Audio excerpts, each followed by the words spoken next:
What's happening, folks? My name's John, and I went to my first protest this weekend there, and I wanted to share some of my thoughts about it.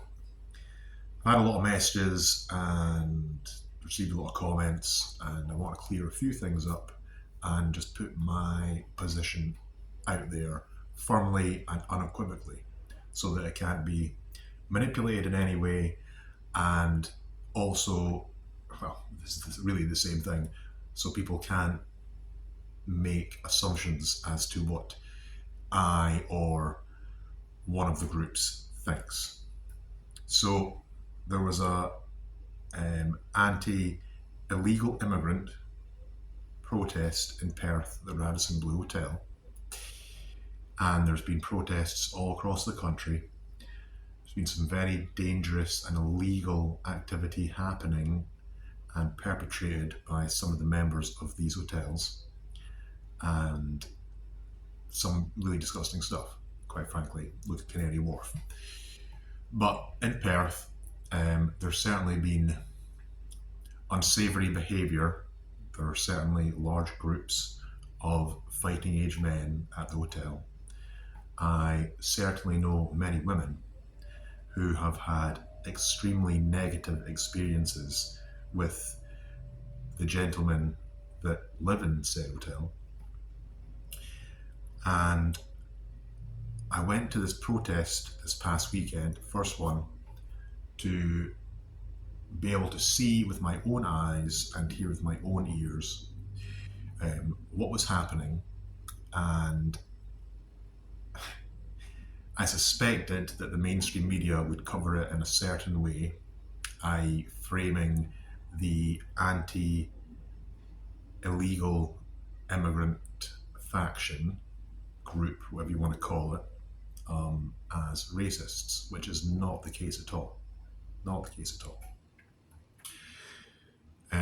The media took a lot of pictures, and one thing I would say is that they made sure that every picture they took of the Just Stop Racism group,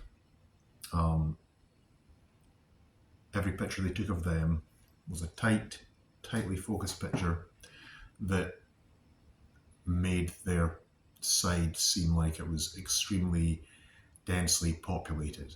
And then they would take a picture of the anti-illegal immigrant group and make sure that it was a wide shot, lots of space, to give the impression that there was a lower turnout on that side. What I would say, and especially if you've seen the picture I posted, is that I would be inclined to say that the numbers were about even. Now, the generally accepted amount of people that were there on the anti-illegal immigrant protest side was 150. And I've heard numbers from 250, 300 plus for the pro side. I would say that is not the case. I would say that it was about even, and if you can, the media is going to downplay the side they disagree with. So the anti-immigrant side, if the media says there's 150, there's at least 150, right? And if the numbers looked a bit comparable, you could extrapolate that there was 150 on the opposite side. It certainly wasn't double, as some outlets have claimed. So that's the first thing. I also wanted to see if there was any racism there from people, and there certainly wasn't. The main complaint was safety, expenditure, and a disparity in looking after the people of this country that have paid into the system, that abide by the laws, and particularly people like ex-service people who get forgotten about, and yet someone can come across here and have a sort of 5-star treatment, if you will. So I wanted to see this, and the media did present it in the way that I thought they would. And what I would say to you is that they consistently lie.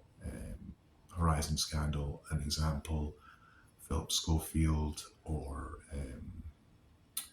I've forgotten his name now, Jimmy Savile, or Prince Andrew, or the Dirty Blood scandal of the 90s. They've lied a lot, so I tend to take what they say, not even with a grain of salt, with a whole lot of salt. Because if you had a friend or a partner who lied to you consistently, why would you believe them at all? So you should be skeptical of them. So I wanted to see it with my own eyes. The other reason I went is because there was a counter-protest group. Because there hasn't been, to my knowledge, the same level of violence or sexual violence in this city as there has been in other cities, thankfully. Or at least it's not been proven.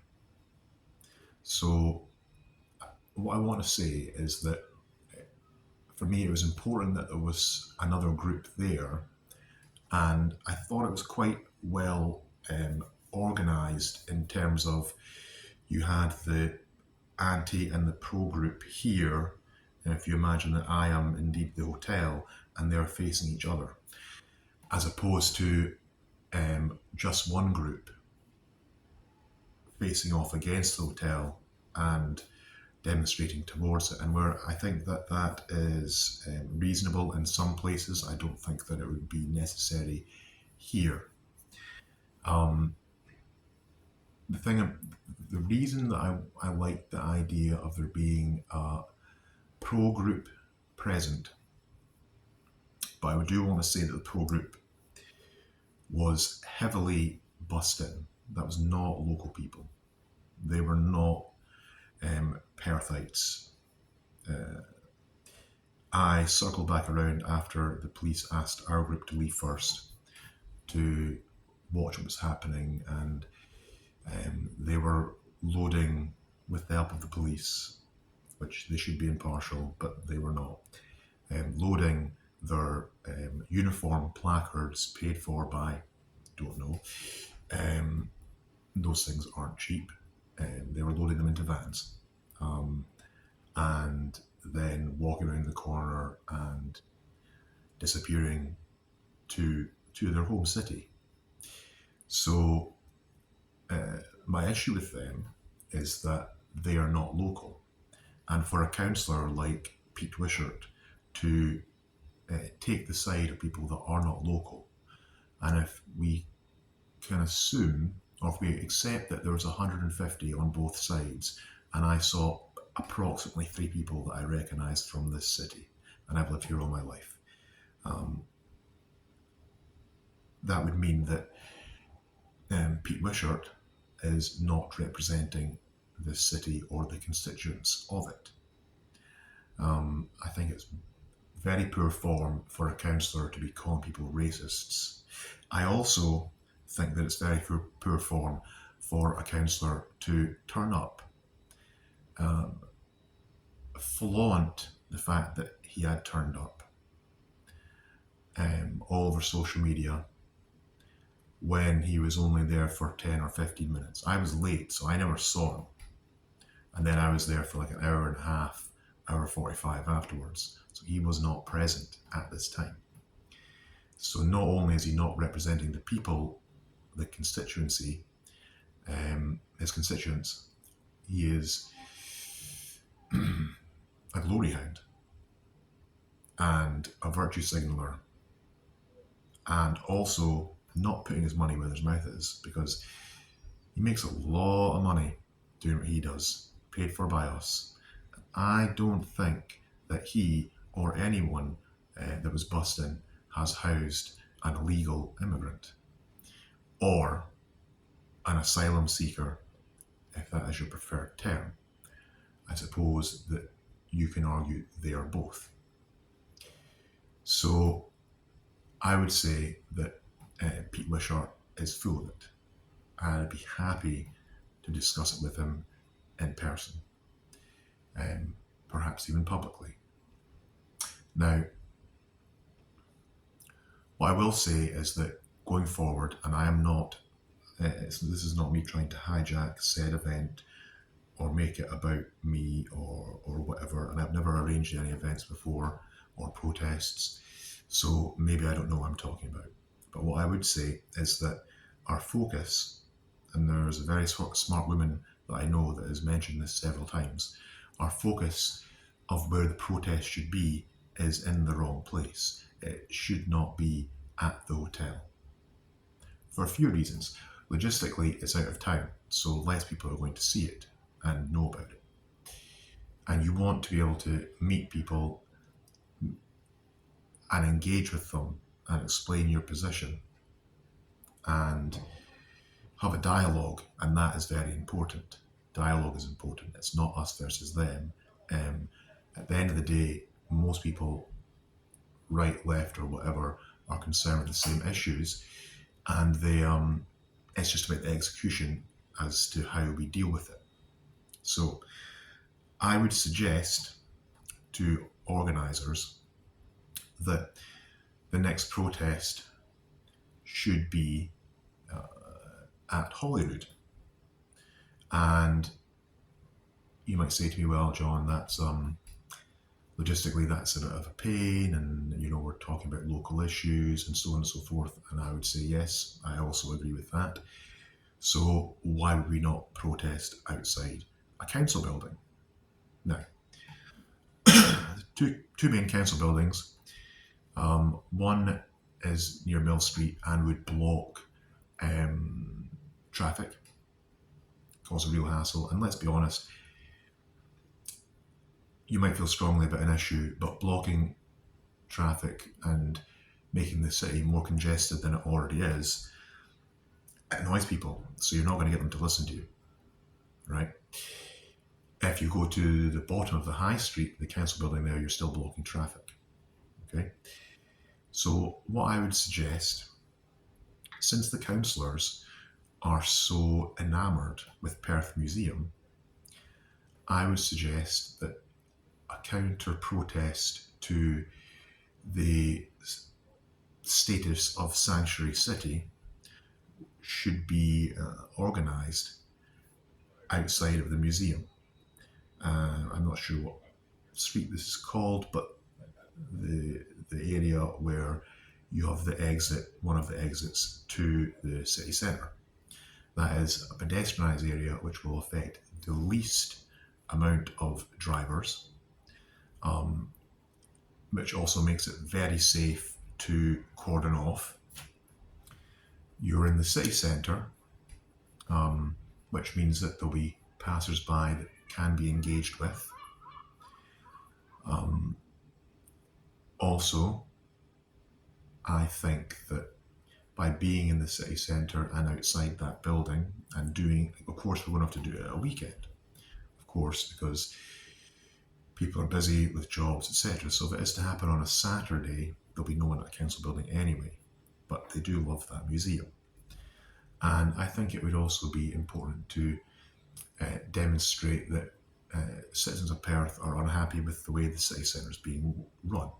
The city centre, or the main part of it, the centre of it, is called Ward 12. And the councillors that are in charge of Ward 12 are not representing the city well, and not getting the job done, because we'll just look around, empty shops, local miscreants going about, shouting, screaming, drinking, dealing drugs. The place is really fallen down, and you can argue that this is happening all throughout the country, and okay, fine, but why would your metric be we are less bad, try not to swear, than another place? Why can't it be that we are actually, successful?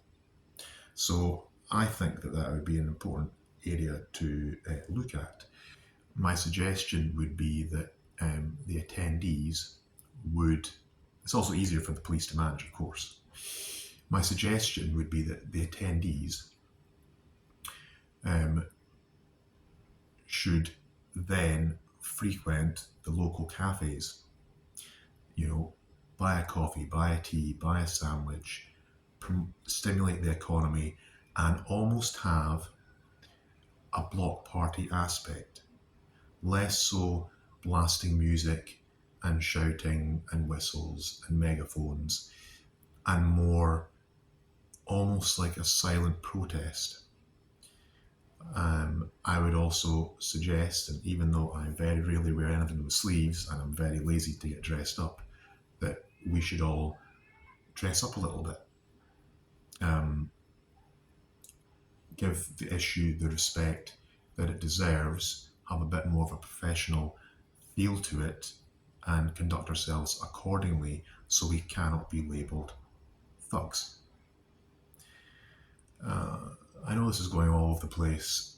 I wasn't sure how long this video would be. I thank you for watching it.